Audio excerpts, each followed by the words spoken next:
ಸಿಗ್ಲಿಲ್ಲ ಕಂಟ್ರೋಲ್ಗೆ. ನಮಗೂ ದಿಗ್ಲತ್ಬಿಟ್ಟು ಒಬ್ಬೊಬ್ರು ಒಂದೊಂದ್ ಕಡೆ ಪೇರಿ ಕಿತ್ಬಿಟ್ಟು ನನಗ್ ಹೊಡೆದಿರೋ ಎಣ್ಣೆ ನಿಶಾ ಎಲ್ಲ ಹಂಗೆ ಇಳ್ದೋಗ್ಬಿಡ್ತು. ನಾನು ಆರಿಸ್ಕೊಂಡು ರಕ ರಕ ಅಂತ ಹೋಯ್ತಾ ಇರ್ಬೋದು. ಹೆಂಗೆ ಹೇಳ್ರಿ, ಸಕ ಸಕ ಅಂತ. ನಂತರ ನನ್ನ ಗಾಡಿ ಡ್ರಮ್ಸ್ಗಳಲ್ಲಿ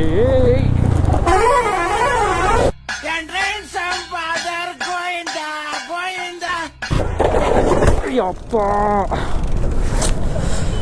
ಸಿಗ್ಲಿಲ್ಲ ಕಂಟ್ರೋಲ್ಗೆ. ಹೆಂಗೆ ಹೇಳ್ರಿ, ಸಕ ಸಕ ಅಂತ. ಬಾಬಾ ಎತ್ಪಲ್ಲಿ ಗಾಡಿ ಎತ್ಪಲ್ಲಿ ಆಫ್ ಮಾಡ. ಏನಾಗಿಲ್ಲ ಐತಿ ಅವ್ರಿಗೇನಾಗೈತಿ ಕಲ್ಲ ಅಣ್ಣ, ಏನಾರು ಆಯ್ತಣ್ಣ. ನಮ್ಮನ್ನ ಯಾಕೆ ಅಯ್ಯೋ ಅನ್ನಿಸ್ತೀವ ನಿಮ್ಮ ಅಮ್ಮನ್ ಈಗಲೇ ಅಲ್ಲೇ ನೋಡು ಹಿಂಗ್ ಮಾತಾಡ್ರಿ, ಜಾಸ್ತಿ ಮಾತಾಡಕ್ಕಾಗಲ್ಲ. ನಿಜವಾಗ್ಲು ಬ್ರೇಕ್ ಇದೆ ಸುಯ್ಯಿ ಅಂತ ಬಂದ್ಬಿಡ್ತು. ಅಣ್ಣ ಸಖತ್ ಆಕ್ಟಿಂಗ್ ಮಾಡ್ತಿದ್ದೆ ಕಣ.